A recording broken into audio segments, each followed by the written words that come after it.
नमस्कार, मैं doctor Shubhendu, orthopaedic surgeon, health care today में आपको स्वागत करता हूं। घुटने के दर्द मतलब घुटने के आर्थराइटिस हमारा एक कॉमन बीमारी है जिसके लिए बहुत सारे परेशान रहता है। लेकिन ये होते किसको हैं? पुरुषों को ज़्यादा होता है, महिला को ज़्यादा होता है, कम उम्र में ज़्यादा होता है कि ज़्यादा उम्र में ज़्यादा होता है? चलिए जानते हैं इस बात को। घुटने का दर्द आर्थराइटिस, पहले समझना चाहिए कि क्या क्या कारण से आर्थराइटिस हो रहा है, उसके ऊपर ही पता लग जाएगा कि ये किसको हो सकता है। जो आर्थराइटिस होता है उसमें एक बहुत ही ब्रॉड दो क्लासिफिकेशन है, मतलब दो धरण है, जिनमें से एक है इन्फ्लामेटरी आर्थराइटिस, मतलब शरीर के अंदर एक बीमारी हो जाता है जिस बीमारी के वजह से घुटने का कार्टिलेज खत्म हो जाता है, आर्थराइटिस हो जाता है। इस तरह का आर्थराइटिस कम उम्र में होता है। अभी इस तरह का आर्थराइटिस में क्या क्या आर्थराइटिस है? जो कॉमन आर्थराइटिस है वो है रिमेटॉइड आर्थराइटिस, एंकाइलोजिंग स्पॉन्डिलोलिटिस और सोरियाटिक आर्थराइटिस। जो रिमेटॉइड आर्थराइटिस है वो ज़्यादातर कम उम्र की महिला में दिखता है, पुरुषों में भी हो सकता है लेकिन महिला में ज़्यादा दिखता है। एंकाइलोजिंग स्पॉन्डिलोलिटिस ये ज़्यादातर कम उम्र के पुरुषों में होता है। एंकाइलोजिंग स्पॉन्डिलोलिटिस में जो मेन जोड़ इफेक्ट होता है वो स्पाइन का जोड़ इफेक्ट होता है, लेकिन घुटना और कुल्ले भी हो सकते हैं। जो सोरियाटिक आर्थराइटिस है ये पुरुष और महिला दोनों को ही इक्वली इफेक्ट करते हैं। यूजुअली सोरियाटिक आर्थराइटिस एक तरह का स्किन की बीमारी है, सोरियासिस है, जिसमें जोड़ खराब होकर आर्थराइटिस होते हैं। ये तो हो गया इन्फ्लामेटरी आर्थराइटिस के बाद, जिसको हम हिंदी में कॉमनली गाठिया बोलते हैं। दूसरे आर्थराइटिस वो किसको होता है? दूसरे आर्थराइटिस है जहाँ पे हमारा हम रोज़ का चलना फिरना इस्तेमाल करना, जो हम उठ रहे हैं, बैठ रहे हैं, सब कुछ कर रहे हैं और धीरे धीरे उम्र बढ़ रहे हैं, इसकी वजह से घुटने का कार्टिलेज जब घिस जाते हैं और धीरे धीरे आर्थराइटिस बन जाता है, जिसको डिजेनरेटिव आर्थराइटिस बोलते हैं। ये आर्थराइटिस किसको ज़्यादा होता है? देखा गया है कि जिनका वज़न ज़्यादा है, जिनका एक्टिविटी में बहुत ज़्यादा नीचे बैठने का ज़रूरत पड़ता है,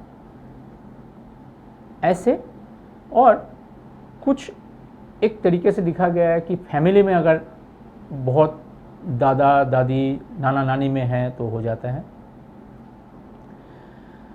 यूजुअली देखा गया है कि जिनका पहले से ही अपने टांग के गठन में थोड़ा सा गड़बड़ी है, मतलब टांग थोड़ा सा टेढ़ा है पहले से ही, उनमें वज़न सीधे तरीके से नहीं जाते हैं, घुटने के कोई हिस्से में एक ज़्यादा वज़न आता है, इसलिए उस तरफ के जोड़ घिस जाते हैं।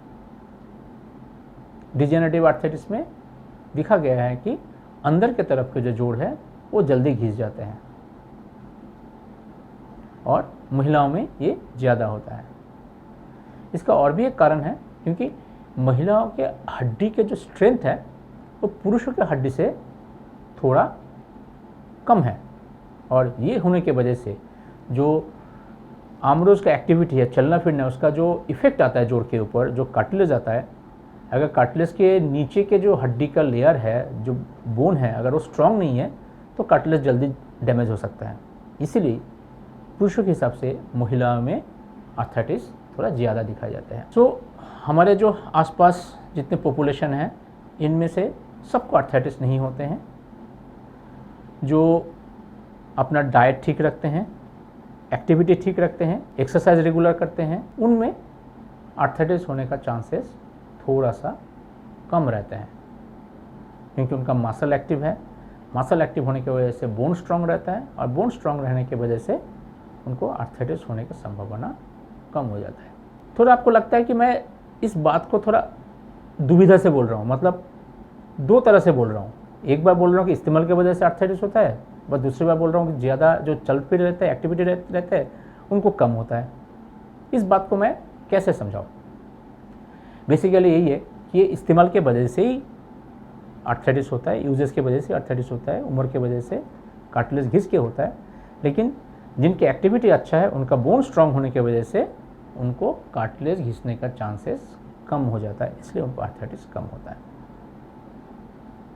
सो जो डिजेनरेटिव आर्थराइटिस है, यूजुअली मोटापा जिनका है, जिनका एक्टिविटी कम है, जिनका बहुत सारे और बीमारी है और जिनका हड्डी में कमजोरी है, उनको आर्थराइटिस होने का संभावना ज़्यादा है। और साथ में जिनका टांग का अलाइनमेंट पैदाशी थोड़ा सा डिफरेंट रहता है, जिसके वजह से शरीर का वज़न दोनों तरफ इक्वली ना जाके एक तरफ ज़्यादा जाता है, उनमें आर्थराइटिस जल्दी आ जाता है।